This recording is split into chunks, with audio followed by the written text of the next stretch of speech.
jealous? Oh shit, here we go again.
Bitch, are you jealous?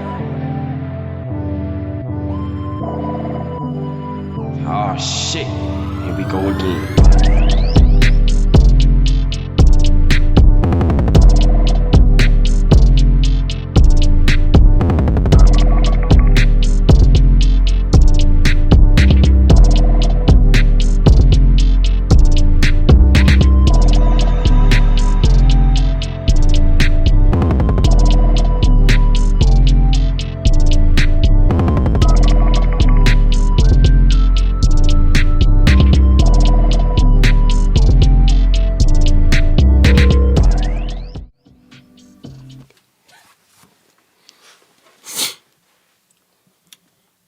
Yo, this podcast about to be crazy, bro. About to be crazy. As soon as I start it up, you know what I mean? You know, go in about these crazy topics. It's a lot of crazy topics we about to go in on, but I gotta load up everything first. You know what I'm saying? So y'all could just chill, have a regular conversation, whatever y'all was talking about before. You I'm still getting ready, so y'all just chill. For sure. Y'all just chill. Man, greasing up. Diddy vibe. One thing that was not happening before was nobody was checking me. Nobody was doing that. So. Greasing up. Why would you say it? Why would they come in your head? Bro. Yeah. Bro, it's grease. That's, I don't know. Greasing up is crazy. Welcome to Type Beat, you know what I mean? A producer podcast where we talk about any and everything related to music, producing, engineering, and grease. You know what I'm saying? We are live from outer space in Unapologetic Studio, and we are also sponsored by Coffee Black, you know what I'm saying? Shout out. And we also sponsored by Unapologetic Garments. Check out the work collection, you know what I'm saying? On my man, I Make Mad Beats, you know what I'm saying? And so we have our cast. What's good, LJ1S? Man, a demon just came up. What's up with you? What's up? You're topic today.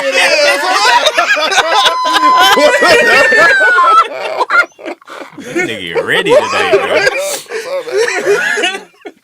Okay, we go flame you up, bro. I'm ready, bro. Yo, Yeah. I don't want today. Y'all distracted, bro. I know y'all heard that. This shit was crazy. Yo, who the cast, bro? Unique. Yeah. C major. Kid Maestro. That's what's up, man. Anyway, that was good practice, bro. One day I'm gonna let you sit up here and then, you can actually do the real intro. Because right now I ain't even set the stream live, so please continue to go about and have regular conversation about your family's close issues that you don't want to go public. You know what I mean? My name is Matt. too much grease, bro. You gotta eat a trolley fam. Honestly, eat a trolley fam. It was the sourness. Y'all know about this. My name is Ahmed 9 Beats. We are live from outer space and unapologetic studio. And welcome to another episode. Type Beat, where we talk about whatever the hell we want to talk about. Period. We're producers, engineers, artists. And we tend to focus on those things, but who knows where the conversation can go. That's true. Yeah, he doing a lot. Man. They introduced themselves before I started the podcast, but I don't even care. So we can just go ahead and hop into topics. You know what I'm saying? Go ahead. Yeah, man. So we yeah. Hip hop. We love hip hop. What? All right. Hip hop intros. So who has the best hip hop intro? Your process of, I guess, your journey of selling beats, or selling songs in general, from like where you started to where you are now. And this is gonna be interesting. Who has the best drums? So the drums, it was honestly, just thinking about that one, it was kind of difficult for me because I'm being like on the other side, being an engineer. Some of these producers' drums be trash, and engineers be having to replace them. And You heard it here first. look, chill out. We name dropping. So I've been kind of trying to figure out like who in my mind who will have the best drums, but I'm also thinking about the engineer. Not the niggas he know. But yeah, so who y'all think has the best drum sounds? Best So drum. we just like Hip hop. hip hop, Hip hop, yeah. like of all time. You know what I'm saying? Throughout, like you know what I'm saying, like the journey of hip hop, the life of hip hop. Should we make a timeline for the joint just so we can say in the era? Jay Dilla. I was just finna say, like, I mean, that's if really off top. So, yeah, I mean, like True, because if we gonna talk about anything, I don't know. Like, unless somebody has nah, that's real. I 'Cause I mean, honestly he don't is know. Does he have the best drums or the best patterns? definitely the best drums. I think them joints I sound say crazy. both. I say both because not only has he shaped how people hear and use their drums, he shaped how people arrange them as well. Damn. That's the answer. Just that, Dilla, that's it. I mean, Next topic. Matt was waiting for that. I was like, that's the only answer. where do y'all feel like Dr. Dre's drums stand up to like Jay Dilla? Is he like on that level Nah. for See, y'all in terms of like Ain't at least nobody the quality copying of the Dre. sound? I love think Dre. the quality of the sound, like, but Dilla sound, yeah, like, Dre has always had that straight up West Coast sound. Like I've heard Dre get diverse, but not as much as I've heard Dilla be as diverse as he has. so that determines that his drums are better because he's diverse. No, I feel yes, in a sense. Let's go to the ground floor. okay. What makes good drums? Like what is good drums? What does that even mean? Sound selection starting off with. Yeah, I think the knock plays a part. The difference, the uniqueness of them. So whatever you do that doesn't sound like everybody else plays a part. Yeah, I think also too, maybe not as high, just because we value knock so much, but just like the context of the beat You know what I'm saying? Because it's not appropriate to have knocking drums. If it ain't. That's right. I think right. also, I mean, for me, when I think of best drum, I automatically think of Ari Hotep, what up, fam? what's good, family. I automatically think of the patterns of the drums. That's so what I go to. The patterns too. But I feel like I feel like we got to separate, like, all right, who has the best sounding drums, Yeah. You're absolutely right. and and then who has the best patterns. Yeah. You know what I'm saying? And so let's break it down from like 2010 to now, and then 2009 to like 90. Can we go back a little bit further, at least to the 80s? At Okay, least. let's go. And Hip then hop we'll in the do- 80s? Yeah. We saying I know it's a thing. Oh, I'm talking like- about is that the era because we are remaining in hip hop, right? Mm-hmm. Okay, As far as the drums. the drum. Okay. Yeah. Well, okay. Yeah. Okay. Who has like a current, you know what I'm saying, the last 20 years producer? Who do you think has the best sounding drums? Has had the best sounding drums, and then who has the best patterns if they're different? We're gonna just put Jay Dilla out of this conversation because we already established that he was. Can never already, put him out you the know what I'm saying, conversation on top. means because he I am out of birthed this a lot of these conversation. niggas. So I'm saying we already established, like, you know what I'm saying. He's that guy. He's the yeah. We want to fill up. You know what I I'm saying? would say whoever produced for Kendrick. Soundwave. That's what I Yeah, was thinking. Soundwave. Soundwave has definitely. I got a few answers. I think, man, if I can really be honest, I don't think I've seen a drum bag deeper than Mad's. Like, pause. But Nah, that's real. I fuck with that. I don't know too many niggas fucking with like the drums. If I had to toss the other name the first name I thought of was Mad, then the other name I thought of was DJ Dahi. That's what I was just looking up. I was just He has some of the most unique drums and patterns that I've and I saw him. I I think need to facially co-sign this. I think he made us all buy this one plug-in Yeah. that we never used just because he was doing some crazy. Bro, when I think of like the first song that comes to my mind when I think of like my favorite sounding drums on a record in the last 20 years, it's definitely Money Trees. Nah, Worst Behavior is the one. When I think of drums, bro, Worst- Worst Behavior is sick. I'm Absolute pretty sure worst- Dahi did. He did both of them. He did both Oh, of he them. did. Dahi I didn't know he did did Money Trees. Yeah. I didn't know he did Money Trees. He did Money Yo, Trees. Dahi is slick. Okay. he out here. Yo, Okay. Dahi is out here for real. Okay. Yeah. And Period. that's a very like Money Trees is a very like those are some normal. I can hear those drums anywhere. Like that's a very, but they do sound good. Bro, Another. But also the worst drums is like I have never heard that shit. Yeah. Wow. And it was like what Worst the is fuck. crazy. I think another one I'm thinking of just off the like the rhythm is I'm not sure who produced that joint. Collard Greens. Like I love the Yeah, the Schoolboy joint. Yeah, Schoolboy I joint. don't know. Them drums not that crazy to me. I love it's the rhythm I feel like and the, the bass pattern line of is- it. Yeah, probably the bass thing. Yeah, it goes. It's definitely the It's bass. still for me. play. Shaker or whatever It's like shit it's going a. I feel like it's a break on top of that, isn't it? It's like a little shaker. yeah, it's it's like- kind of forced it's to the like- floor, but that little shaker kind of give it some vibe. Give it a little bounce. Yeah. Man. What you think, man? Who got the best drums in the past 20 years? In the past 20? Is that what you said? Yeah. Man. Sheesh.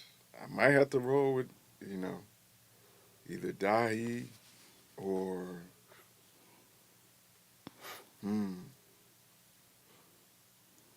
You know whose drums is like understated?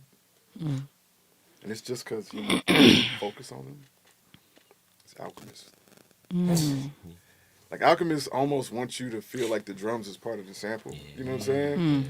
But like I envy that collection of drums that just sound like it's always a part of the set. You know what I'm saying? Like his drums are almost like they can knock, but sometimes they feel anti-knock. Like we're not trying to stand out too much. You know what I'm saying? And I, as a producer, I understand the value of that. You know what I'm saying? I feel like man, Wonder Girl.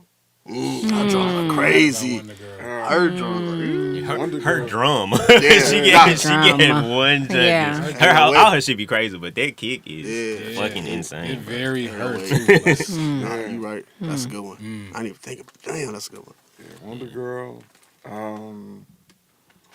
But nah, the greatest like percussive performance I've heard on the beat in the last 20 years was that Drake shit. Worse. Worth it. Yeah, It's crazy. that was just insane. man, you know what? Now that I'm thinking about it, who I might have to put over Dahi that I've heard in the last 20 years, and I ain't even gonna name no songs, but that like year or two where Knots was dropping beats Yeah. on Instagram. That's Those- another guy who don't count though. Nas was going crazy. That is a big Those is facts. the craziest drums. Yeah. Yeah. And the pattern. It's the bass line for I me. was just gonna say the Bass, his bass bass is line really be That bass is all ridiculous. being used. Now, Hold on, really quick. Forgot to shout out some of the rules and regulations. Audience members, people watching, people listening. We will prioritize your comments and your engagement. If you have an opinion, you have a question, if you call us, you say what we saying is cap. If you disagree, your comments will be prioritized. We will stop talking. We will shut the fuck up in order to hear and listen to what you got to say and engage with it. So feel free to engage and let us know what you think. All right? yeah. Now, in terms of pattern, man, the person that keeps coming in my head is Dez Wright.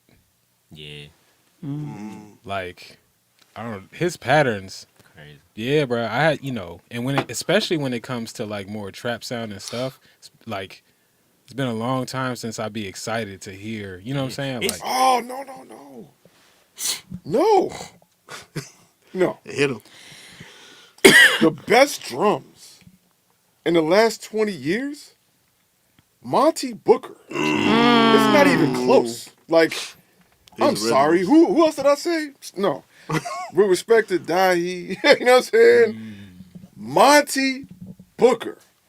Absolutely. Yeah, he got a bad. His drum selection is crazy. I feel like, And wide ranging. Yeah, it's wide range. But it's particularly unique. He's probably got the most unique drums to ever to come out in the last 20 years for sure. I agree with that. Monty Booker, fam. Without a Shout doubt. out. Shout out. Yeah, I think a song was like Clink by Smino. Like, you remember we was in St. Yeah, Louis bro. when you heard that guy? We was like, we ain't what? know who the fuck it is. We like, why these folks going so crazy for this this Smino and Muncie? Yeah. Nah, that's real. That shit, we had this shit on loop. Like, Yeah, bro. That was good little minute, bro. And he dropped that whole pack. Yep, he showed He it. dropped the exact same drums, loop, and everything. I accidentally bought one of them packs twice. I ain't even try to hit him up. Damn. It's all good. Good. His drums are crazy. just in case I lose one. Just in case. You got it. You know what I'm saying? Damn. That's That's it. hilarious. Yeah, Yeah, but shit. I think Dez. Yeah, I was just Dez pattern is crazy too. It's funny too because he don't get to flex that a lot. Like a lot of his placements be his loops. Like they don't be drums. They be like melody loops. So you really only heard his drums really on like Range Brothers and then the other like Kendrick. But them jumps is like, bro, the craziest patterns I done heard. Especially 808. You talking about 808 rolls? Like 808. shit is ridiculous. I ain't gonna lie, Matt.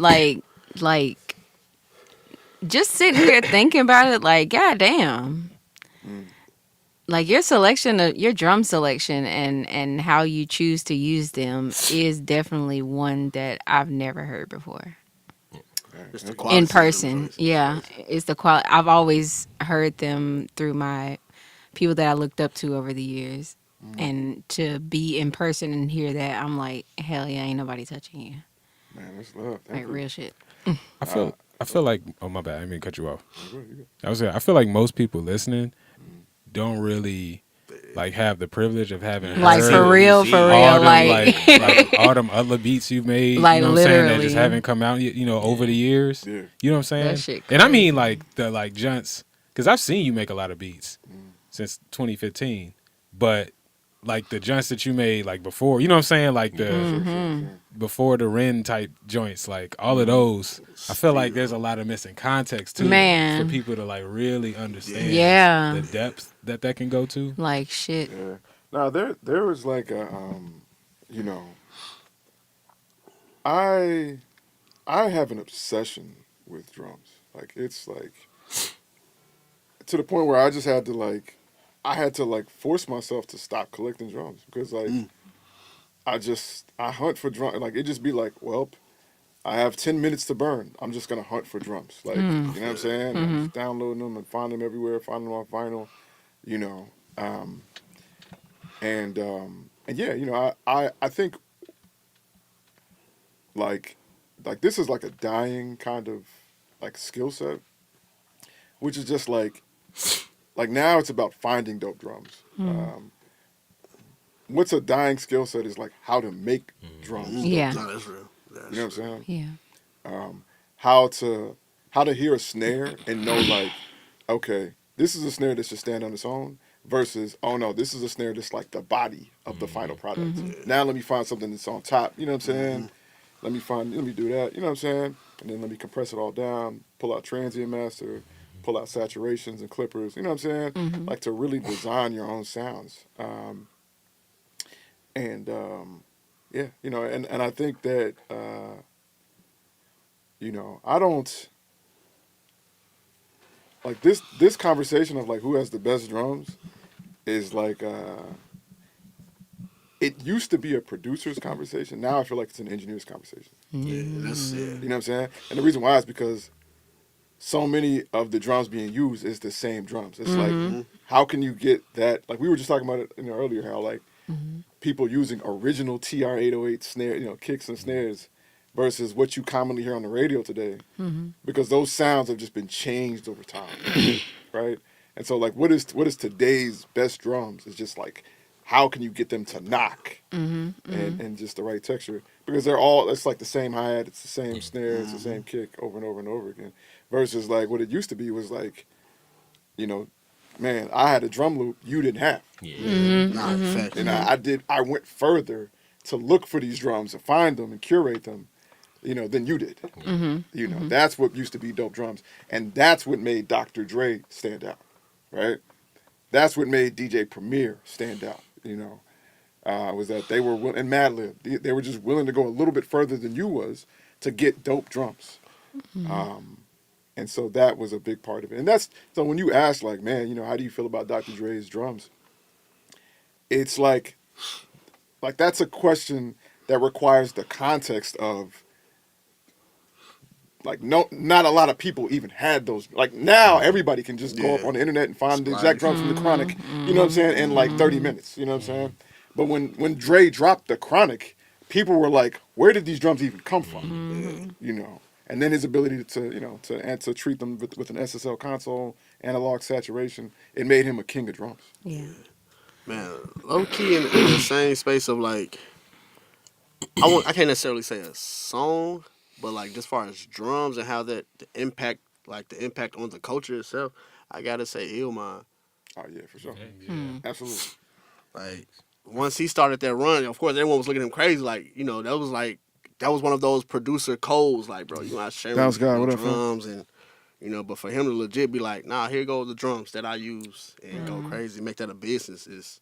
I feel like what I'm about to say is not accurate, but I feel like y'all can help me figure out, like, get the essence of what I'm Check saying. this man. What he said. I feel like Illmind brought back an appreciation for breaks in like the modern production world. Like, I think when Illmind, like, yeah, it's the way you worded it that made me triple think. You know what I'm saying? No, Illmind, like I'd say Illmind played a significant role, particularly when he began to brand himself as like the boom trap guy, Yeah, right? true. Yeah. In the like 2013, 14, 15 era of like slow ass, low pitched ass drum breaks, and then it would go to like the trap hats and all that stuff. You know what I'm saying? Yeah, I agree with that. I think he got a lot of placement, and then he inspired a lot of other producers to do the same too. Yeah, for sure. Man, thinking of I'm not sure. Yeah, I don't think this can solely be tied to one producer, but I'm thinking about like a artist, a group of niggas that help bring, like you said, the breaks. I think of Griselda. Oh yeah. Like when they came out and the storm Nah, that they man, brought. nah. Don't disrespect, man. Derringer. Like, don't disrespect. You know what I'm saying? Like, let's not say like, yo, you know who brought the funk back? Snoop. No, nigga, he was the art. He was rapping. Like, who made the beat? You know what I'm saying? Derringer. You know what I'm saying? Absolutely Derringer for sure. I agree. Yeah. On some Monty Booker shit, you know what I'm saying? Like, I feel like in the same way we revere Monty Booker for his like crazy patterns and extremely unique sounding drums, I feel like in that same lane on some last 20 years vibes, it's got to go to Timbaland, bro. Like, I was finna ask. In the last 20, I don't know if I can ride with you on this. I don't know, bro. In the last 20. In the last 20, Man, hell no, man. that would include Oh, 5. Future Sex Love Sounds. That would include. Man, Like- ready to argue his point. I mean, but wait, but we said hip hop though. If we're solely leaving it in hip hop, do you count that? Because Timberland is not hip hop. What? Damn. What? What? I would agree with Well, that. Honestly, I would. But I mean, if you didn't, I still feel like the drums on what's the name of the album? Shock Value, Volume 1. Crazy. Like I get that. crazy. Magna Carta, Holy Grail. Oh yeah. Picasso. Yeah, he did. Nah, he didn't really He didn't do did Picasso. He did Tom Ford though. Tom Tom Ford. Ford. Okay. Folks, bro. Yeah. Folks slept on that album. I feel like if we go That 90s. That Tink Jut. Yeah, the T. Nah, That was yeah. Millie, though. That was it. That was it. Man. was- Shout out to Millie. Shout out to Y'all don't Millie. remember Millie. That was a go. Millie was doing his shit. Bro, I remember when we first started Unapologetic, this kid was saying Tink every other day. Yeah. Y'all had You one. got to. Yeah, no, fact. Hey, but that Tink, man. Bro, that song was crazy, bro. Oh my Yeah. God. She was in That her bag, one bro. song, Timberland man. fucked it up. He fucked up. I mean, shit, she took You know what I'm Johnny's saying? spot. But even like you were like even in those interviews, you know, you would hear her talk about like Timbaland making beats and be like, "Yo, this nigga bite an apple."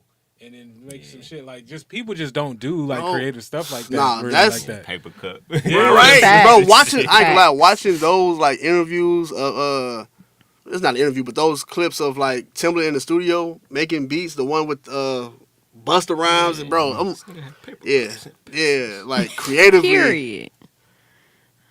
I don't know how many producers are like on that level creatively. I think Monty Book is one of those ones, but it's not many.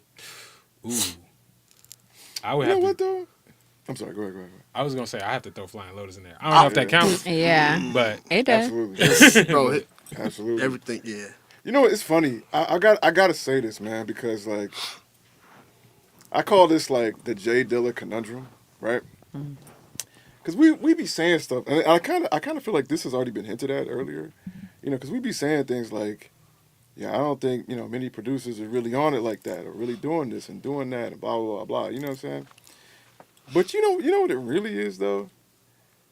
Like, man, for all we know, some of the producers we would be like, nah, they drums is just mid, right? They probably did do something. They probably do things just as creative as that. It's just these rappers and singers don't choose that from them. You know what I'm saying? Like, that's real. Facts. you know, That's real. I think about that all the time. Like, how many producers are judged by what an artist chose from them versus who and what they really are? I feel Timberland, that. that's how unique judge. Yeah, you know what I'm saying? Like, because, Dilla was like that. You know, Dilla was like that where, he kind of got pigeonholed into this kind of like neo soul X sound, even though he did So a much, whole bunch of yeah. other things. That was what made Dilla so great, was because Dilla could always introduce his sound by rapping on it himself, putting Yeah. out his own stuff, and then essentially saying, now this is what you can get from me. Let me show you how to do it. Right. Because y'all just want this, the same Fantastic Volume 2 sound. Right. And I have so much more than that, I feel that. That's real. Yeah, that's a good point. Like, It's definitely a good point. Definitely. I wonder how that would be an interesting like who be posting them questions in like the producer culture ass Instagram gents? What's his Like, name? it would be dope to interview like big produce like Metro Boomin type dudes in the South Side and just ask them like, yo, do you be making like super weird left field type shit that just artists just don't choose? Whatever you feel like you couldn't send out. Mm-hmm. That's real. Yeah, I feel like That is very true. I feel like too, like especially in the Metro case, like he can get away, especially he locked in with them niggas. It really be them A&R. It really be the people that be The Selecting labels song, and like shit. finalizing the project. feel finalizing that. these albums and they gonna tell the artists, nah, Future, I need 10 of these. Now, I don't want to do this. You know what I'm saying? Yeah, this eerily just reminds me of the NBA. Like, I think unquestionably, Steph Curry is the greatest shooter in the history of the NBA. You know what I'm saying? But like, who in the history of the NBA had the green light that he has? Right. Yeah. Like Steph could just get to half court and launch. Like, Yeah. like there are people who could have got to half court, launched, and made the shot, and they coach would have sat them down. If you played for Greg Popovich, he would have yanked you out so quick. He wouldn't have cared if you made the shot. You know what I'm saying? And so it's like some shooters just get more leeway, right, to do and try different things. Right? And some people are limited. No, you have to do this. You're Right, shooting this at your 23. role. You're Yeah. shooting, you know what I'm saying? And so they don't get the green light the way others do. And I think about that with producers a lot. Like, That's real. Some other producer could have made Grindin', right? But Pharrell was so like, nah, let him do like Yeah. think about how Yeah. many other producers were like, yo, this the beat. And A&R's was like, Yeah. Hell nah, Yeah. you know what I'm saying? Yeah.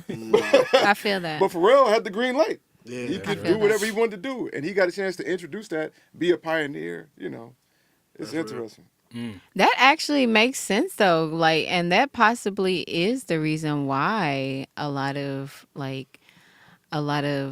producers that are still like very much producing, even the ones that we don't hear from anymore, you know what I'm saying? Like, people aren't choosing those off the wall tracks or whatnot. They're doing what's mainstream or whatnot, you know what I'm saying? Or what the label chooses. Trendy shit. Yeah, you know what I'm saying? Oh, that's a real fact. Because I honestly, even being a producer, I would have to hide those kinds of beats. You know what I'm saying? Because everybody wanted to hear the trap or the Memphis sound or this, that, and the other or whatnot.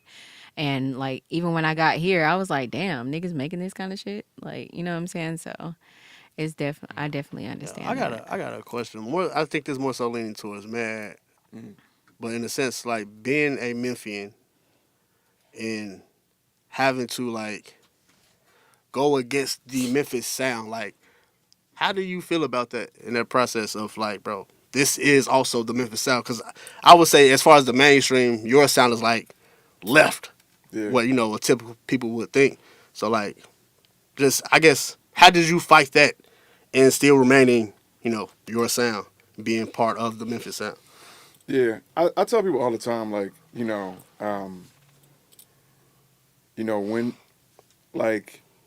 when you're good at something, when you're passionate about something, especially if you're different, like, half of your like allotment of skill has to go to resisting people trying to make you what everybody else is, right? So it's like if you have like 100 power modules in you, you know what I'm saying? 50 has to literally go to just getting everybody else off of you, trying to make you something else. You know what I'm saying? And if you're lucky, you can get to a space like outer space, like unapologetic, right? Where you're not spending so much energy just dealing with people trying to make you different or trying to make you the same. You know what I'm saying? I'll just say this, one of the most important things my dad ever told me was just that we're all more alike than we are different, and that if I exist, then there's got to be something about me and my experience that I can find in other people, and that's what happened is I just realized like, two things. Number one, I'm gonna make music. It's gonna be different than what traditionally people know this city for, internally and externally. But there's probably a lot of people here waiting on something different. Yeah. They're like me, right? They're like me. They grew up listening to, You know, all the local legends, but also listen to what was coming out west. Also listen to what was coming out the north. Also listen to what was coming out overseas. You know, and so there's that. But then there's also like, you know, like I may have said on Type Beat before, it's just that when you're a leader, you take on the onus of introduction, right? Which means that like I have to explain the world that created this sound, right? And that's what unapologetic is, right?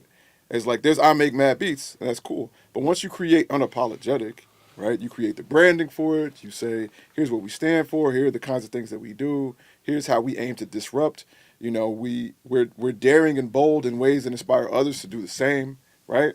Once you establish all of that, and then I hit play, then it's like, okay, it being so not Moneybag is not as jarring anymore, right? It's like, oh no, I understand. I have a better understanding of the foundation of this person's creation. I know to judge it differently. Right. I know to receive it, you know, differently. You know, no, it's very clear he's not trying to be on K97 at 8:30 a.m. You know what I'm saying? Like, and so, you know, I just find that if you're willing to pioneer and resist, and at the same time, also if you're willing to explain, it goes a long way. For sure. I will say this though, really quick. I'm gonna say this real quick. There's no way to like put this on a plaque or, you know, to make an award out of this. But I will say this, man. It's about to be a long ass qualifier, but it's true. Like, I have to be the first black male producer to come out of Memphis that's gotten as far as I am, and I'm not a trap producer. Definitely. Absolutely. Definitely. Like, who else? Definitely. You know what I'm saying? You know, and I want to be clear, like, and I'm not saying that I know we have a lot of dudes in gospel. You know what I'm saying? I know we got a lot of dudes who have dealt in R&B. You know what I'm saying? Et cetera, et cetera. But with respect, right? Like, those dudes' voice ain't at the airport. You know what I'm saying? With respect, like, you don't watch our NBA team and see them in the commercial. You know what I'm saying? You see me with all of this wild stuff that is not traditional trap. You see me producing and introducing artists that are unexpected, daring, and bold, right? And somehow I've done all of that and gotten this far. You know, got a key to the county, you know what I'm saying? Like, I work with the mayor, all of this from making beats. And so, you know, and I think that while there's still further to go in terms of the expansion of what people can expect in this city, like, that's affirmation that, like, nah, this is a real thing, and that, you know, I'm not one of those guys that's like, I'm accepted in other places, but not in my own. Nah, actually, I get mad love here too. Yeah, Facts. You know, so. I fucks with that. Man, kind of in the same question, but I guess the opposite. Like on C Major, I feel like C Major's like you studied the Memphis sound. Like I feel like that's Definitely. like breathing to you. But like, what's the response when you play something left field and niggas be like, "Oh, you do this too?" Like, or is it more so like, "Nah, bro, I ain't fucking with that." Yeah, I mean, I almost feel the same as Matt. Like, it wasn't until coming around here and then understanding like there are other people that do different shit. Like, I was always the different. Like, my beats are Memphis, but around other Memphis people, like my shit has always been like the different the different balance. Still, like I might got the same drums, but they like programmed their time different. And so I was always, and I'm not one to explain. And so I was always the one that was just not understood. It was just, I would play some shit. Maybe I just have a lot. Like I just have like 20. You gonna like one, but I just have to play a lot of shit to get into the bag. But like I do, Memphis is. I've been listening to it. You know, I've been around it since I was in middle school, high school, and all that. So I feel like it's just been in me too. So I do understand it. I do know what niggas like. Like I do know what type of shit. And so that's what I think. That's how I got so good at making stuff in front of people. Because my brain naturally goes somewhere else. But if I can watch and understand how you're moving and what you want in a moment, I think that's when I really like start to understand. Like I play all these beats, don't nobody really fuck with. But if I sit here and talk to you and then I'll be like, all right, that's what you want, and then I just make this shit. That's when I kind of really got into a good pocket and a good bag. I was like, all right, you don't want 30 seconds. You just want 16. Right. Like, all right, I get it. Like, I get it. So I feel like they taught me like being in Memphis situations taught me how to really like cook under pressure. Man, I feel you that. do that well, my G. Nah, facts. Facts. Killing that. Man, but one thing that you was talking about is the like learning, having to learn the artists that you're working with and understand like, nah, they ain't fucking with this sound. Like that sound like that's some business shit. So I'm just thinking about like selling beats. When you first started, like where did you start at? How did you price your shit? Yeah, How, like that was sick. Cold. That was a sick transition. Very sick transition. I Yeah. feel you, bro. Yeah, I feel like we talked about this before though, bro. I started at White Station. Nah, I was at Craigmont Middle and I sold my first beat, bro. And my first beat was $20. I used to sell beats for $20. And if you was like a repeat, like you come back, I used to feel bad, bro. Like Bro, I used to sell beats for $20 and feel like I was stealing, bro, because it Bro, was so that's much real. fun to me. Yeah. It was like such a like, what nigga you paying for this and stuff. And nigga came back, I was like, nah, 10. Like I already had these, like, and I didn't know what I was doing. Like I thought themselves was whack. Like I thought it was, I would have a CD and it'd be Yeah. like 20 as much as the CD could hold. That's how many beats would be on this joint. And this man was just out here. Period. Burning them hoes. you know, I burn them joints down.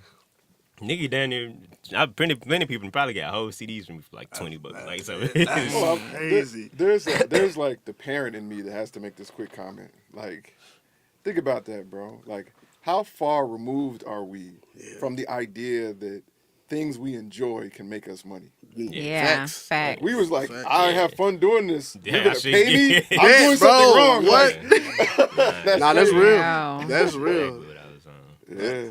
I think that's definitely. I know it was for me a struggle in the sense of like learning when to raise your price or just give a different price or whatever. Like my first beat, I sold. It was either $30 or $35, and like again, it was the same thing. Like, oh, I could make money doing this. Like someone approached me like, yeah, how much you selling beats for? And I was like, I never thought about that. And again, at 35, I'm like, yeah, that seems reasonable. Then I'm learning, like, niggas getting paid thousands of dollars for it. I'm like, bro, wait, hold up. This is a whole business. Like, this is like, people living off of this. It wasn't until I seen Timbaland say, and this was like the height of Timbaland, and he was charging like 500, Bro. right? So it was like 500K. for the beat. Crazy. Like, And I was like, what? And like, this wasn't like, I knew Beats was big business because this is like the beginning of BeatStars too. But I'm also looking at BeatStars. Them jumps was $10. $20. Yeah, Like, exactly. so I'm comparing the market like, wait again. And then I'm like 500. Like, how the fuck you? how do we get in there? How the fuck I get there, bro? A half a meal Yeah. for a beat, one beat. I think that is a thing, like, emotional tug. I know it was for me, like, when you get to that process of, like, all right, I'm worth more and charging more, like, it was, I know for me, like you said, for one, I love this. I'm having fun with this. This is something I really enjoy. It felt like stealing, kind of. And I did have a negative pull at certain points, like, I don't know if I can. Yeah. I used to be, like, afraid to say a certain price because, you know, Hey, hold on. So you trying to say right now you're not afraid to say a certain price? nah. What's hold on. So if somebody came to you right now and said, yo, well, hold on. Are we discussing current prices? Are we doing that? Are we going live with that or not? Go ahead. I'm asking y'all. Yeah. Okay, cool. So LJ, right now, right? Somebody roll up on you for just a beat, no engineering, just a beat, right? What's that costing? If it's exclusive, it's 5 to 7, 5 to 700. 5 to 700. All right, bet. So like, what if I said right now, like, bro, you underselling yourself? Like, that's at least $2K, bro. Right. Would you be afraid to roll up on somebody and be like, yo, $2K? I think for me, it depends on the room I'm in. Okay. And the artist in the relationship. But I do feel like, again, and that's just me valuing and could be undervaluing myself. To just on the consistent level be like 2K. But I definitely think it depends on the rooms and shit that I'm in. Yeah. For me to comfortably be like, yeah, bet this 5 racks. Yeah. Okay. For me, my first time selling a beat, I sold it for $40. I just want And to say it right quick, man. Y'all sold it for much more than I did, fam. yeah, All right. and then I think I haven't sold any beats. I've sold songs. That was a flex. Red, what? Sorry. Oh, But it's a whole package. Like, but that's crazy. even when I sold like Exactly. I'm different. very much.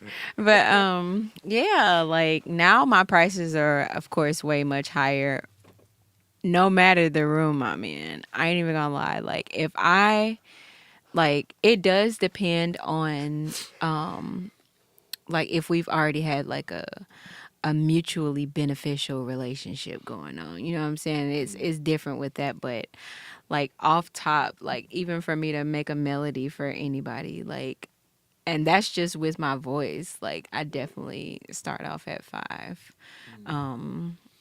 To help them create a song and finish it out through and through, especially if I'm the one coming up with the idea, the concept, or using something that came from them, like starting off at 2K.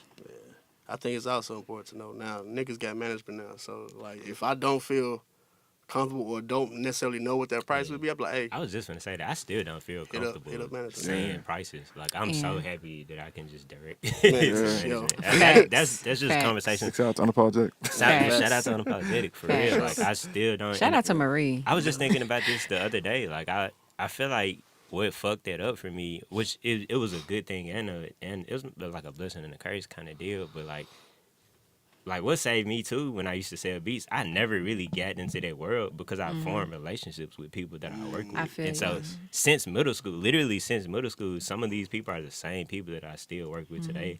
I still have very close ties to high school and all that. So like all these people became family, and then those discussions moved from like beat to beat to let's work and get money together, which we're doing.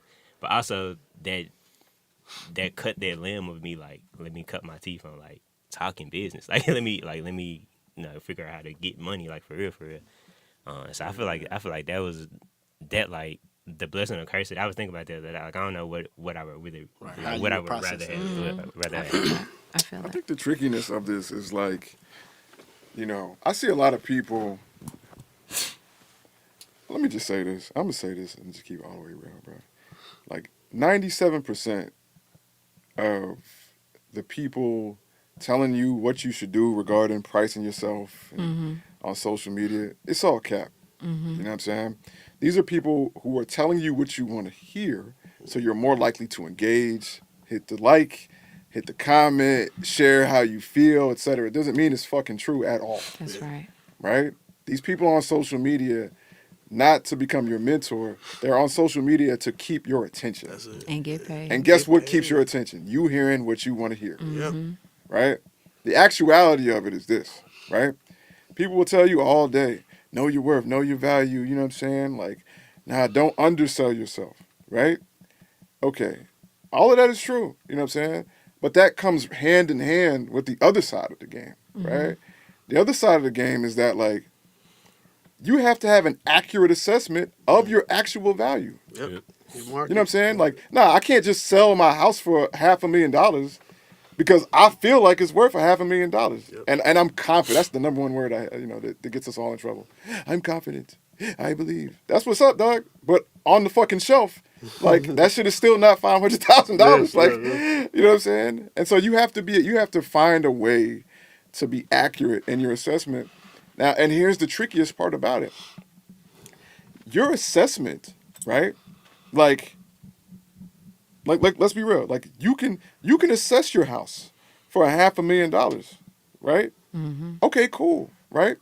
But what if the market is in a position where people just don't have $500,000 to spend on houses?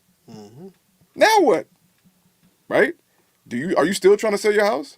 Are you rolling up to everybody saying $500,000, even though you know nobody got $500,000 for your house, and you trying to sell it? Right? Then what? And so, I'm not rolling up on you with a set of rules on what you should or shouldn't do, but I think that there are many dynamics and variations in the music industry that are constantly fucking changing, right?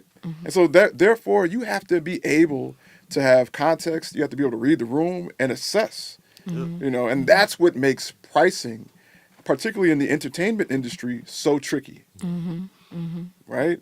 so tricky. It's not as simple as like I know my worth. Right. Nah, that's some like self-help guru talk on fucking Instagram. Self-entitlement. Absolutely. Nah, it's not that simple. You know what I'm saying? Like, let me like a great example, right? How much was Timberland charging like back in the day? How much he tell you? Yeah, that was 500. 500. You think he's still charging that? Hell He no. said that. I think it was a recent Why not? interview. Now he's a legend. He's top whatever producers of all time. All of these things, right? He's worth more, right? Right. He should be able to. All the things that he's done, his resume is insane. Yeah. Why? How come he's still not getting $500,000? He understands the market. It changed, yeah, for sure. Absolutely, and he has to adapt, right? And that's what I'm saying. Is like you can't just lean into this like I need to be confident and raise my prices no matter what. I need to resist it. Nah, dog.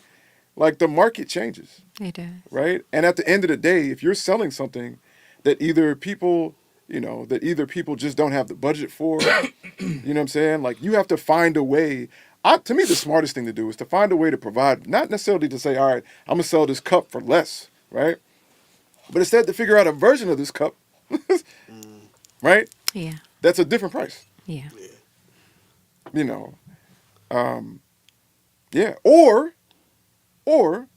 do what's necessary to make the value. If you want to sell it for $500,000, make it clearly and blatantly obvious. That is Well, worth it. shit, all I got is 200,000.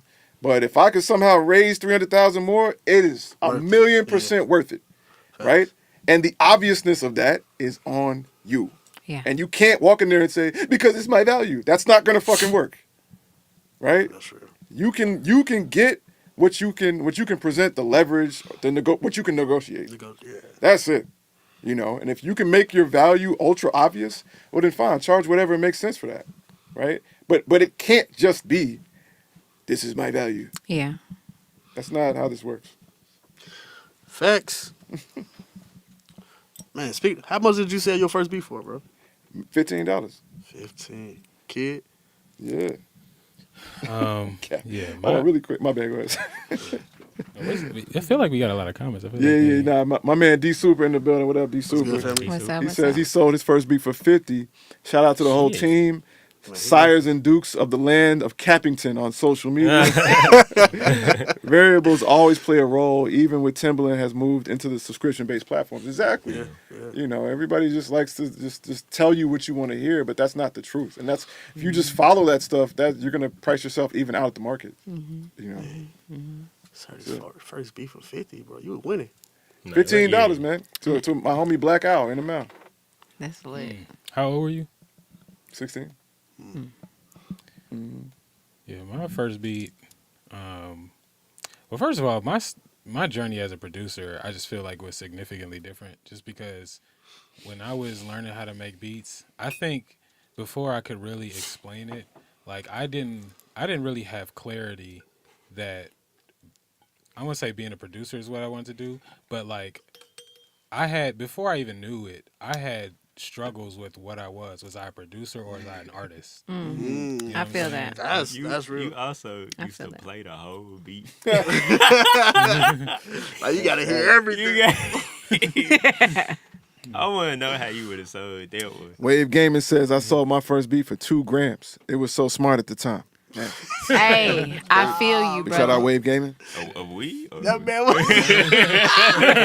what's the right. I brand? mean, that No, man, don't do that. context matters. Don't do that on We YouTube. the- Context matters. That's real. That's real. That's real. That's a real statement. Yeah. He said a week. No, I was so I didn't even like so I didn't have like the focus to be like, yo, I'm trying to sell beats to rappers and stuff like that, because I don't even think that was really my goal anyway. Like I think I really just wanted to Trying be to an say artist. mixtapes. Yeah, I really wanted to Check just be me an out, artist. You know what I I mean? feel you on that. And so I didn't really sell my first beat till I was in college and a part of Unapologetic.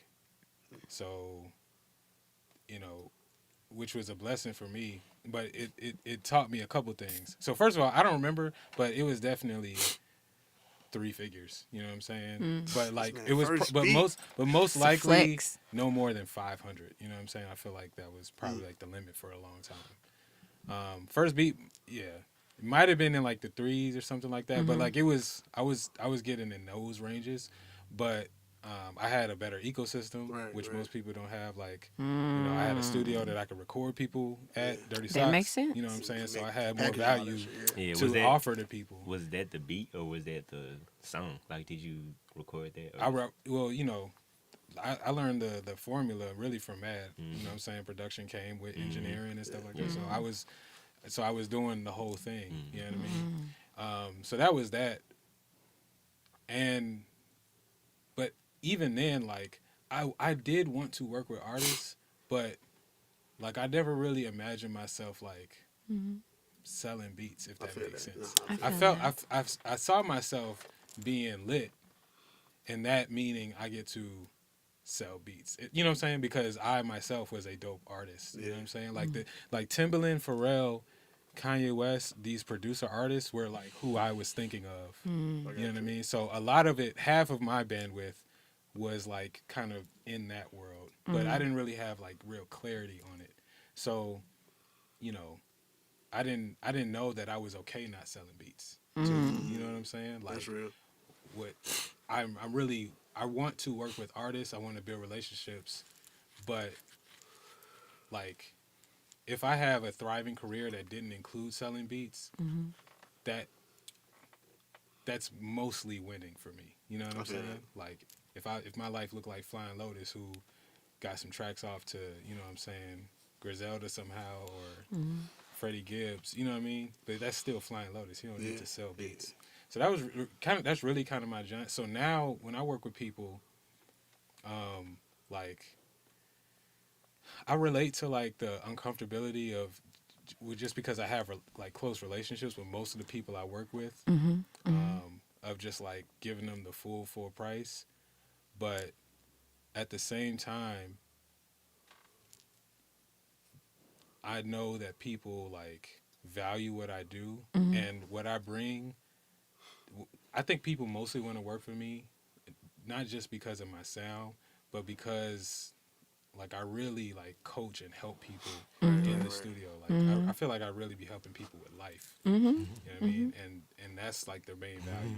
And so they feel, so I'll let people pay for that. So yeah, I mean, Kid be on his Rick yeah. Rubin And shit. another part of it is this ecosystem. Like, you know what I'm saying? If I charge $1,000, if I charge $1,500 or something like that, which is kind of the range now I'm in, and I do like, if you buy more than one beat, you know what I'm saying? Or, like a package. Yeah, there definitely. Are, those kinds of deals, but it's specific to that person in my relationship. But like, just because I'm in this ecosystem, like if I charge $1,000 for something, that doesn't mean $1,000 is going straight in my pocket. That means a part of that is going to this facility and the management, to the person that, is scheduling these sessions with the artists. You know what I'm saying? Like that whole ecosystem, which means I also need to feel good about what I end up with. Yeah. So I can't be dropping the price too low, or I'm gonna be feeling like, what is, you know what I'm saying? You know. I feel that. So that goes into it. Like as the machine grows, like You used to. we got bills to pay That's too. right. You know what I mean? That's right. And that's a big part. That's right. That's what helps me be able to say, no, I have to charge. You know what I'm saying? Because I can't just be giving away all of our resources for nothing all the time. Like there has to be. It's not always money, but a lot of times we still need the money, and so like it has to be some sort of exchange or a clear benefit. But for me, I'm kind of with Mad. Like what Mad was last saying of like, if I want to charge something, I got to make sure that it's obvious. Like that's really my whole thing. It's just like building up me as a brand and my creativity. So it's obvious that at the very least, you will have a very fulfilled time being in the studio with me. You know what I'm saying? And the product will be extremely creative, and you'll be pushed. You know what I'm saying? So like that's what I'm selling. I mean, just to continue or to close out that thought, like that's something that I take, and I guess now I'm talking mostly to people listening on the other side because the people in this room know this. I take that very seriously. I take,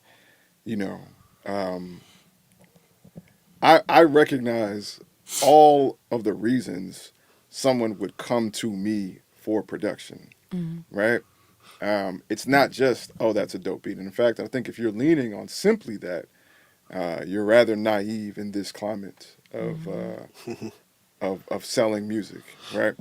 You know, I understand that there's also like adjacency, right? Yeah. That's important, right? I think there's also just like you know, curation, like actual sound quality. Now, and I just want to be clear about something. Like, it's been a very long time since I've just sold a beat and not also been like an engineer, Yeah. right? Facts. Like, you know, I am very involved in the song making process. And to me, that is a producer's job. It's not a producer. Like, it's a producer's responsibility to make sure you end up with a great product, Yeah. right? And so for me, a lot of times that means I'm recording it. I'm spending 10 minutes just to get the compressor right on the way in. You know, I'm helping you determine what harmonies. I'm helping you. You know, I'm going above and beyond. You know, to make sure that the final product is something that you're not just happy with, that you're excited about, right? Yeah.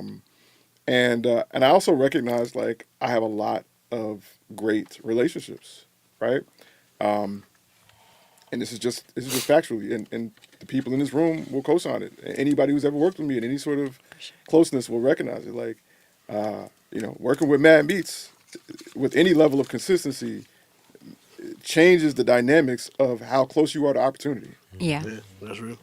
You know, working anywhere near Mad Beats is a difference between a few $100s for something and a few $1,000s or a few, Big facts. you know, or more, right? Yeah. And so I recognize all of that, and all of that goes into when I price my stuff. You know, what I require, even beyond money, right? Just like how accessible am I, right? Because that's what money is. Money is a threshold of accessibility, right? And so it's not just limited to actual money. It's you know, I recognize like, no, I have done what was necessary over a few decades of a career to make myself rather valuable, right? Access to me should be selective, right? And you should have to qualify into that. And somehow I got to be able to do that, and then also make sure that 16 and 15-year-olds who need of me, like I needed of me, have access to me at the same time. You know what I'm saying? That's real. And that's where we have structurally and strategically, you know, worked with either other organizations for on youth with youth programs, or we've just created them ourselves, just to make sure that money isn't an obstacle that people who really need access to what we're doing, you know, that it keeps them away. Yeah. Because it's not always about the money, you know. But I'm saying, while all of that sounds like I'm just shouting out my resume, what I'm really saying is that, no, like, I take my job so seriously that these are all, like, when you play in 2K and they like defense, jump shot, you know what I'm saying, handles, blah, blah, blah, blah, right? Like, why somebody is going to feel confident giving you the price you give them, it's the same thing. Yeah. Yeah. It's like beat, quality, like relationships, right? Like Yeah. how much does this help you? Punctuality. How much does this person help you get the best out of you, right? Like, how involved are they in the whole process, right? What does saying it was produced by them mean to your audience, Yeah. right? And these are all things that you have to take responsibility for, Yeah. right? Like, and that you have to, you know, like, it's like when you have any level of celebrity, right? Whether that's local, national, or international, right? That changes the familiarity of you, right? That changes like how many Spotify streams somebody might get, right? Like, just because your name is on the song, right? And if you're not willing to build that, then you can't be mad at the dude who did build that and is charging a significantly more money than you, because hiring him means something different for the client. Right. You know, what are you willing to do to have all of these slots in the 7, 8, 9 range? Right? Or are you just a guy who say, I make beats too and my shit is dope? Yeah. Yeah. You know, then you a victim, you a complaining ass nigga, stay away from me. When the artist tags you on an IG post, Yeah. a song coming out, produced by whatever your name is, Yeah. and then people click that profile, like what your profile looks like, you know what I'm saying? All of that will play into the perceived value and interest in that song. Somebody click, you know, produced by Kid Maestro, and there's like a platinum record there. That's gonna change Facts. what it looks like. You know what I'm saying? How like, oh, you know what I'm saying? It's building the world to explain your song, and the people involved help do that, not just the visuals. You know what I'm saying? Yeah. Just, like literally the people involved. It's like, oh, you working with Mad B? Oh, you working with Unique? You know what I'm saying? Like it's telling the story that helps explain what's going on. D Super says, Kid Maestro, the life guru in the studio. Namaste, Maestro. Namaste. I'm gonna just be Ashe. clear, bro. I am Ashe. not a namaste nigga, but the sentiment absolutely correct. Not a namaste, nigga. The insight and perspectives of y'all experiences are dope, family. I definitely resonate. Salute, salute. That's why I respect what y'all do. The connectivity and the meaning of why you do what you do is honorable. Honorable is a great word. Thank you, brother. I appreciate that, man. Shout out to If I get called honorable, I'm living a good life. You know what I'm saying? Period. Making more doubt. beats. The honorable Ned Stark. You know what I mean? honorable Elijah. Honorable. Damn. I don't know about that You one. don't Shout know out my about G. that Malcolm one X, you know what there. I'm saying? Like, Shout out Malcolm. Shout out Muhammad Ali. Just talking about like Bro, Eli. the That's a hard producer name, bro. Yo, Honorable Eli. Eli. mixed by Eli type shit. Eli. Eli by everything. Tell me who next. Just talking about like Legendary. building your legacy and like how much the work that goes into creating a brand, man. Just got me thinking about the creating a brand of a song. Like what's those things, that intro that like soon as you hear it, you like, oh, this is one of the ones. Nigga really cooking, bro. Yeah, so like, man, what are some songs, bro, that like y'all hear the y'all hear the intro and it just does something to you. I have a list. I have a list too. I got a couple but- of I had them. to show him. I can't think of nothing better than that. Yeah. Bro, so that's all right. Yo, all right. And can we go back to the 80s on this, like from the 80s to now? Yeah, Okay. that's But it's still Sicko hip hop Mode is though. crazy. No. This is fire. Sicko Mode is a crazy jump. Please, if there was ever a time to join into the discussion, this is it. What hip hop songs got the best intros? Is it only hip hop? Yeah, we only doing Yeah, we're gonna stick to hip hop. Shit. Yeah, the best intro to And that took off one of mine on my list too, so don't feel I too definitely bad. had a few. Most impactful. Again, I shared on before we started the juvenile back to that and stuff like that. Is, Bro, when you hear that, that's it's a classic. Yeah. it's it's one of the ones. I don't think I've heard a song other than maybe the Cha Cha Slide Oh my God. that was more like, all right, as soon as it come on, people are getting up out their chairs or wherever they at to go to the dance floor. Another What about- one. What about that He hit Jeezy that joint? shit hard. I put on. Hip hop. Bro, that was on my That list. was a good one. Oh, word. I love that. Epic. intro. Yo, Epic that- that intro. intro was long and Straight nice. gunshot into the Like joint. straight Anytime up. start a beat with a gunshot. Another one. I think this is more so like depending on your era. But I'm gonna say Swag Surf. Like when that joint came on, that's a culture. Dun, dun, dun, Yeah, that's a dun, culture dun. joint. Oh yeah, I fuck with that Yo, one. that's a good. Yeah. That's a really good That's a one. good one. Same with Crank That. You know what I mean? True. Even though we clown, even though we soldier, yeah, bro. You. Yo. Bro, you so happy when you. Know that nigga with you everywhere. That's why niggas can't be heavy, bro. Weird ass That's facts, bro. That's Yeah. the reason why Just niggas. enjoying it. That's real. Damn. You know what? That's a real ass moment of accountability, bro. Hell no. I apologize. I apologize. And I said so. I apologize. That man really enjoyed thinking about this. Weak ass nigga, That's real, bro. no. I'm never, you know what I'm saying? I don't want to kill your joy, bro. I'm sorry. I truly am. But, you know what I'm saying? Let me tell y'all the greatest jump, bro. Okay. Alright. Hold on, my man Phantom says taking it back to when Wu-Tang Clan ain't nothing to fuck with came Hey. out. The intro was insane. Tiger style. Tiger style. Yeah. Wu-Tang Clan ain't that. Nigga, that was. That's an epic. Yeah, nah, real, for real. Facts. Bruh. It is. This is for the streets. You know what I'm Okay. saying? Okay. This is for the streets. Okay. There was a song that came out. It's called Love Sosa Nah. Yo. by Chief Keef. Yeah. No, you lost me. That motherfucker. That's one of the ones. Yeah. That's one of them motherfucker ones for real. This nigga ain't no shit. Yo. Yo, that intro was dope as fuck. Period. Fucking barbershop. Period. Oh, niggas in the barbershop. Land run. Period. That's one of the Love ones, Sosa. man. Shout Top out tier, to bro. whoever the nigga is. that did Pound that Cake shit. was dope by Drake with his dad talking. Dad on Pound Cake was tough. Pound Cake was lit. Here today. Gone tomorrow.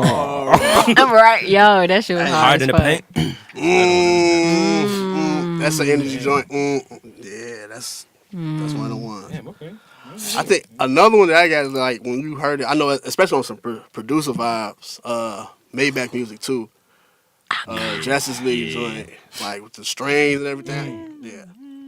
What All a, them just really. All them I think Ross is just one of them ones in general. Like the way his production, he's one of them artists that like has some of the best production for me. what about the intro to Sipping on Scissor? yeah.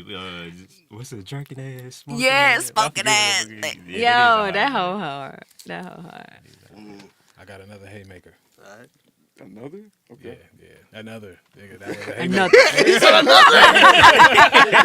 What was the first one? Yeah, Chief Keef shit was That crazy. shit, Yeah. that's one. Throw some D's. That is one.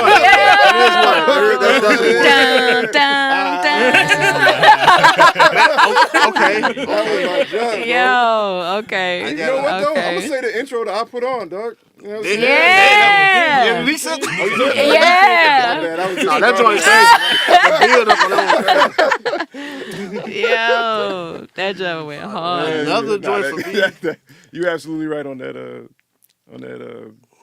Throw some D's, bro. Yeah. Yeah. Bro, that joint used to fuck my Absolutely, mama up bro. too. Like I just You like think it's I like old, right? songs. Yeah, I like songs that start with like that ain't even intro. Like it's just that's an intro to another song. If you really want it, there Rick could be disqualified because that's but it is a rap song. Though. But this ain't. I love intros like that. They fuck people up. You think it's gonna be some more shit. See, another Ross joint that I fucks with is the hustling joint. The everyday I'm hustling. Yeah. Man, the runners had a Oh, run. Yeah. what about that jump from Rick Ross with Jasmine Sullivan, Outlaws? That joint's so beautiful. You hold the Hold on, we got some comments. Ooh! Uh-oh. D Super keeping it super real. You don't know Jay-Z. Ooh. Hey. Sure Yo. I do. Hey, that's fire. I do. Yeah. Yo. I ain't even think of that one. That one was How dare we crazy. even get this far I in ain't even think conversation? of that one, We're not bro. mentioning that. That's fact. Yeah. I thought of another Jay-Z joint. I ain't even think of that one. I thought of Threat. PSA. I was thinking Threat. PSA. PSA is fake. You don't know it's epic, though. Yeah, you don't know it's crazy. Stretch my hands. Father Stretch My Hands. Modern jump. Damn. That's Lil fire. Lil Let the Lil beat Wayne. build. Let the Big beat shout out to Emerald and Hey, that's crazy. Yeah, nah, let the beat be fire. Yo. Triumph. You thought you was gonna see me? Since you brought up Chief Keef, Finito is the joint. Nah, Yo. Hey, the intro to grinding. Yeah. Come No, on, facts, man. Facts. Pharrell with the Fact. talking joint. Yeah, Fact. Hey, that's hard. the Kanye, well, it was good music, but the Click, I love that. Bro, Yeah. Oh yeah. Fire. Yo, that and joint then was that nice. beat itself, yeah, that one was Yeah. crazy. Big Sean and them killed that joint. Even though The Kendrick Lamar joint. Count Me Out. That intro is beautiful. What song is that? See, look, you lost already.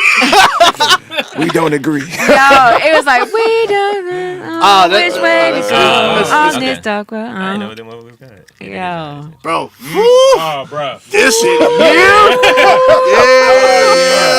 that shit is crazy, bro. yeah. That's one on one for sure. This song, in case y'all don't know, y'all can't hear it. It's called Fuck With Me, You Know I Got It. Yeah, man. Yeah, that beat. That's just crazy. Love, peace, and fish grease, y'all. Fuck with me, you know I got it. Bruh. You out? All right.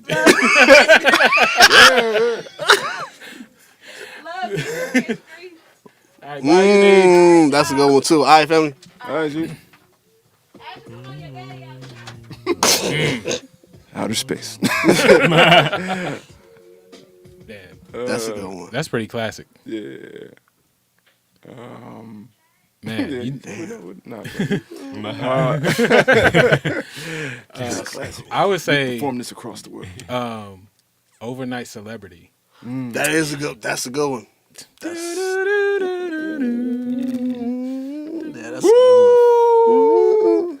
Bro. Get at me, dog. Nah. What? Switch jump. Yeah, that's one of the ones. That's one of the ones. Yeah. Who was hating on this beat, bro? Somebody recently was hating on this beat. It was terrible. Something new. Somebody was recently. Something new. Whole crowds, thousands of people saying something new. Stop. Yeah, man. Bro, That's when you what first brought up this topic, LJ, I was thinking I couldn't think of no intros, and then now that they rolling, it's like, yo, I feel like song need an intro. Every great song need an intro, right? something new. every great song needs an intro. Yes, sir. That's the intro. Yes, sir. Yes, sir.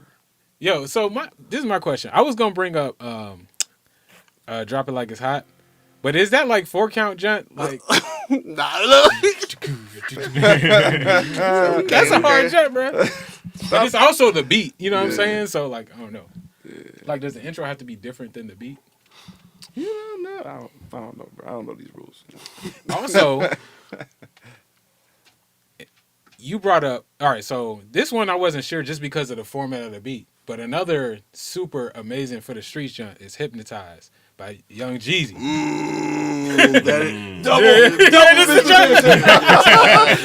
It is one. Yeah. That's how you start off the album, bro?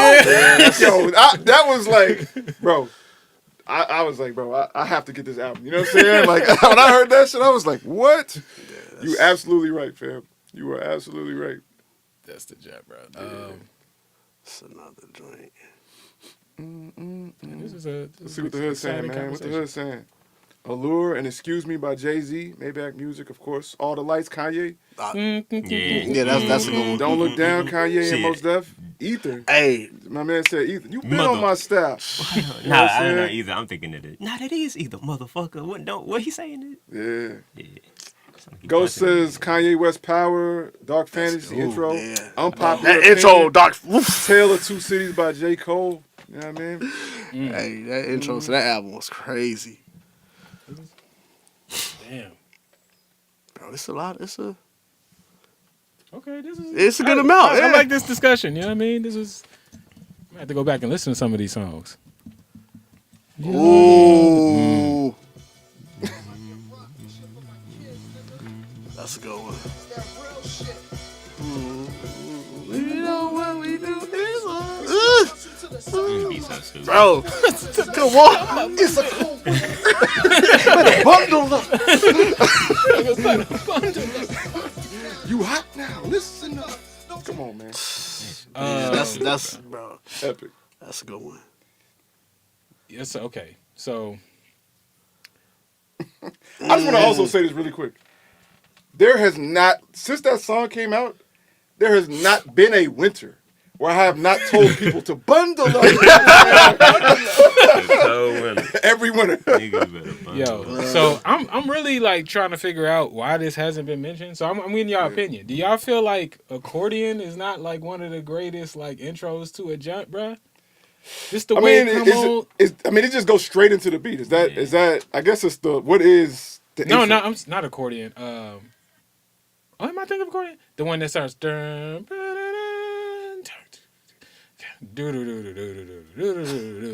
all caps. Oh, thank you. Oh, all caps. yeah, for sure. All caps is heavy. Yeah, absolutely. Yeah, that was fire. Yeah.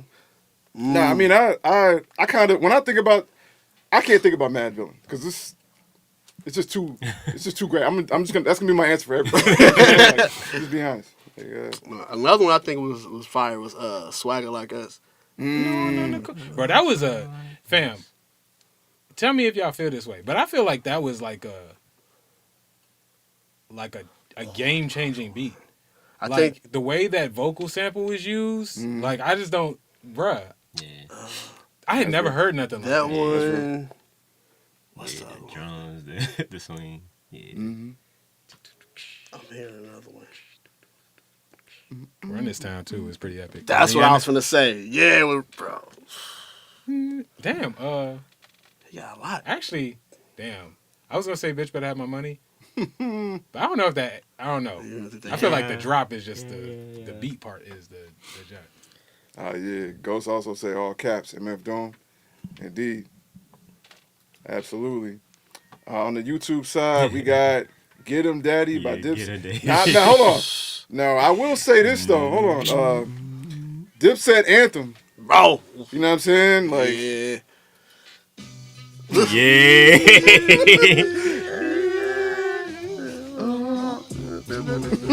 Bruh.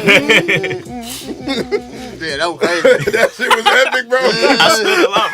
Oh, Boy, the way he it's came. so fucking crazy, bro. What the fuck? Bro, I think that should be another topic too, like the intro to a verse. Cause that's I still don't like the way he came in on that joint was. Music. Come on. Diced Pineapples, Roses by Outkast. That was Definitely. ooh, Rose. Yeah, Joel Santana, Dipset, Santana Town. For sure. That Roses. Rose. Yeah. I think this was a cool intro, but I don't think the song did as much as DOA Death to Auto Tune. Oh, yeah. I think the intro Amazing was, intro. Yeah, but the Amazing. impact of that song, niggas like, all right, bro, fuck you. What are Yeah. you talking about? That song did. Man, It that song didn't. was It didn't hard. do what it I'm wanted talking about to as do. far as the message of what. People still listen. Yeah. Yeah, but I'm just saying of what Jay-Z thought. He was like, nah, this is gonna be the end of that shit, and Yeah. it definitely turned it up even more. Oh man. Blood on the Leaves. Fruits. Yeah, that's Oh yeah, I got it the other way, y'all. Shout out, you know what I'm saying? Ain't nobody even bumping the game no more. One Blood. hey, that was definitely. Nobody even Damn, gang. Might got it straight. ain't nobody even bumping the game like that. that's, One Blood was definitely an epic intro. Yeah, nah, that's facts.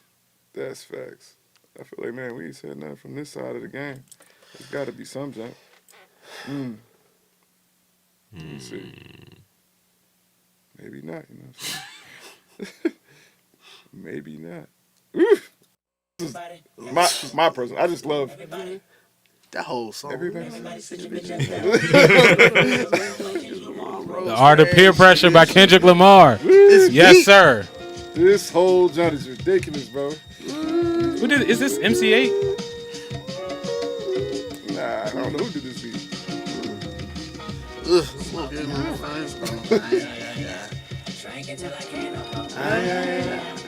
What a great way to start the song off. You know what I'm saying? Oh, And that joint flipping. Oh, yeah. how y'all feel about Rigor Mortis? That was a. Yep.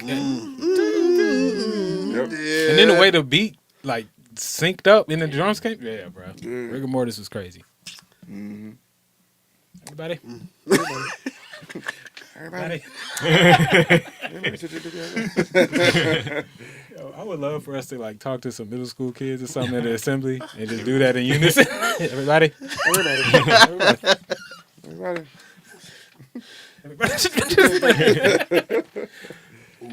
Yeah.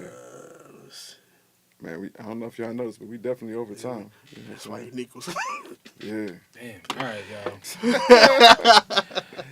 Indeed. Did you start off this by saying that there ain't no good intros no more?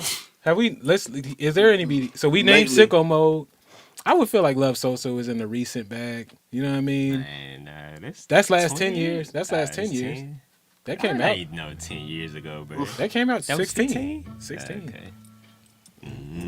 It's not 20. So is there any other like epic intros from the last like 10 years we can think of? Last 10 years? Tough. They're not jumping out. Cardi do get one. I don't know if y'all on the On this new, I haven't listened to it yet. Not the new joint. It's the Location joint. It was off his first album. That joint is an amazing joint. I can't remember. Oh, Playboy Cardi. Yeah, Playboy I Cardi. thought you were saying Cardi B. I don't know. Yeah, Cardi B might get one too. I'm not familiar with it. We Gonna Make It by Jadakiss says D Super. Who shot you? Biggie still not a player. Big Pun. Gin and Juice. You know what? Even though That's it's classic. just a few seconds, you might have a point there. I get that. Still Hydrate. What was it, Styles P? Styles P. yeah. Still High was crazy. Yeah. Hey, Virgo says, I hate the One Blood beat. He also says DOA aged terribly. Love It by Little Brother had a great intro for sure. Yeah. Meek Mill, Dreams and Nightmares. Yeah, it's facts. classic. Yeah. Is it? Hold on, what's the intro though? Because that whole That first whole- verse that was- be like the whole build up. He just went off. Yeah, man. Yeah, International Players Anthem for sure. For sure. See, is that an intro though?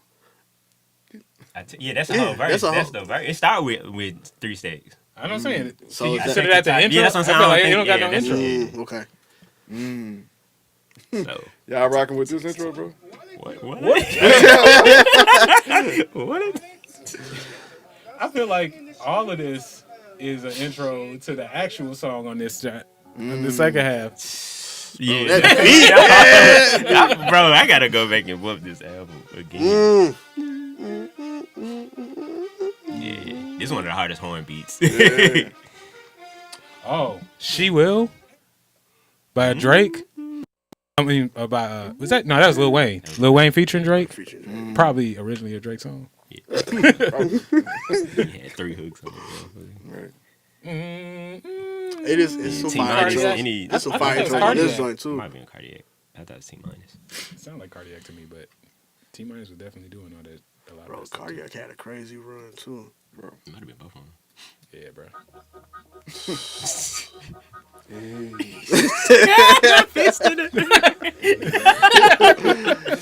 Bro, this album changed my life, bro. I am not exaggerating, bro.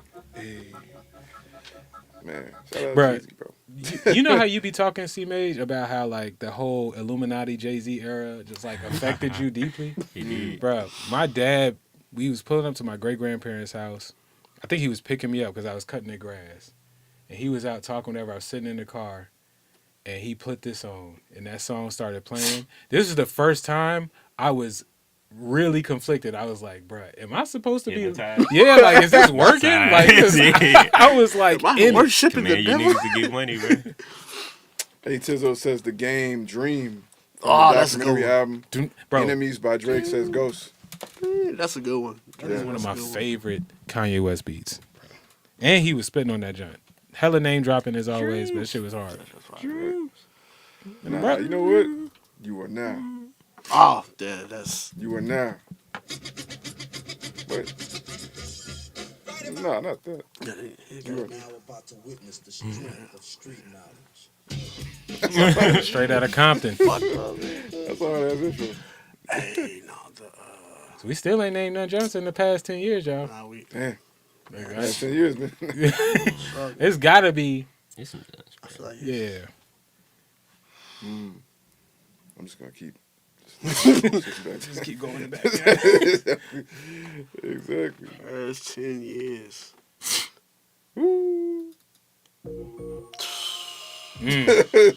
Epic as fuck. That's. You knew what it was. Yeah. That's- Are you alive, bro? All my friends are dead. The Uzi one? I fucks with. I don't know, bro. Oh no, what's that? Ah, Fuss the Shuffle, isn't it? Y'all remember this shit? This shit went crazy. Man. That was 2020. Uzi had some junks. Hey, y'all help us out. Last 10 years, epic intros. I feel like it feels weird to end the. I wish I had an explanation for the popularity of the man who was introduced, but a gift such as his apparently cannot really be. Also, DJ Dahi. You know what that reminded me of? I'm on one. The DJ Khaled. Lamar one was crazy. Damn, Drake ain't got one, bro. Nah. What's the Or Obama. Yeah. Dace and Unzip 315. Woo! What you say? I'm a producer from Argentina trying to link up. You know what up, fam? What's good? What's going on? good? Shout out to What he do? Argentina.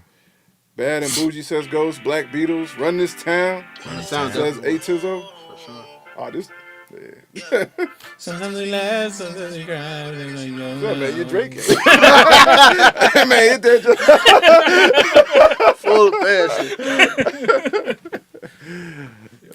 Shout out to Luca, bro. Damn, bro. You want me to call him through, bro? Because he about to hate.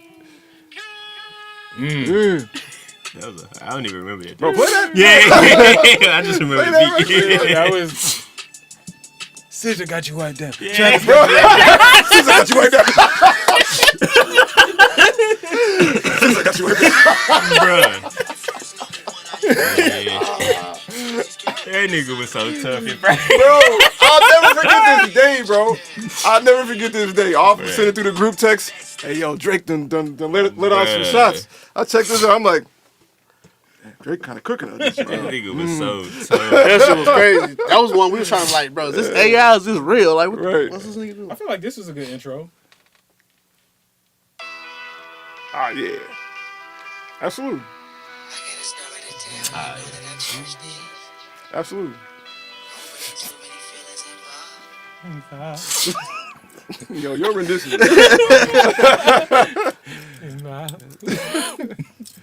Yo, my man said, meet the Grams. You know what's dope? Oh, let me check this out. A Tizzo says cash in, cash out. Let me check that out right quick. That beat Yeah, that's the fire. That four beat. count. Yeah, yeah. Yeah, that's all he did. Let me check that out right quick. That was my junk. This beat is crazy. This shit was so Bro. And Ghost had he said he ain't dropped none reason. I'm like, bro, I this feel shit like this beat fire. was like technically good. I was not really messing It's the with this vocals, song, bro. It's the vocal chop up in there. You was messing with what? That song, yeah. What? That shit's fire, bro.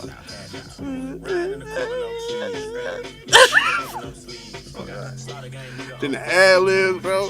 That beat's crazy. That whole song's crazy. Hell yeah. This was a good one, man. Yo, them Ludacris got something crazy. Ludacris got. I feel like he got Ludacris this whole album. Ludacris His definitely got one some, out. Roll out. bro. Crazy. The video. How did Move Bitch start?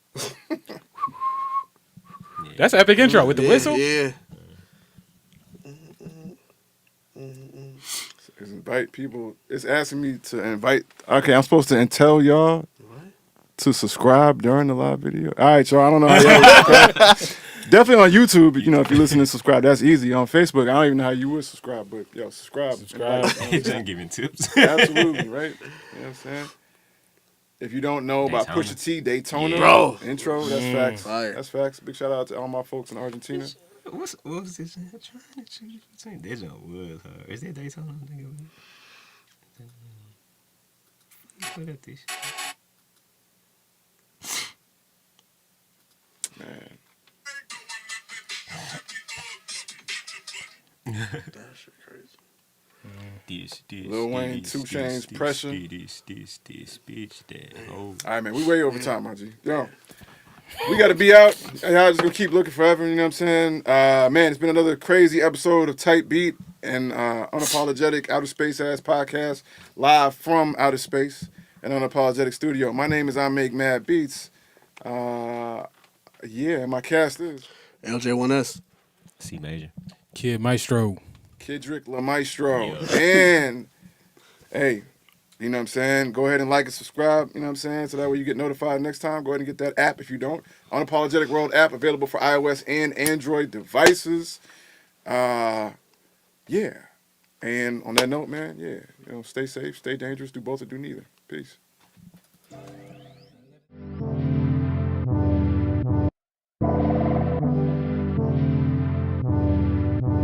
Bitch, are you jealous? Oh shit, here we go again.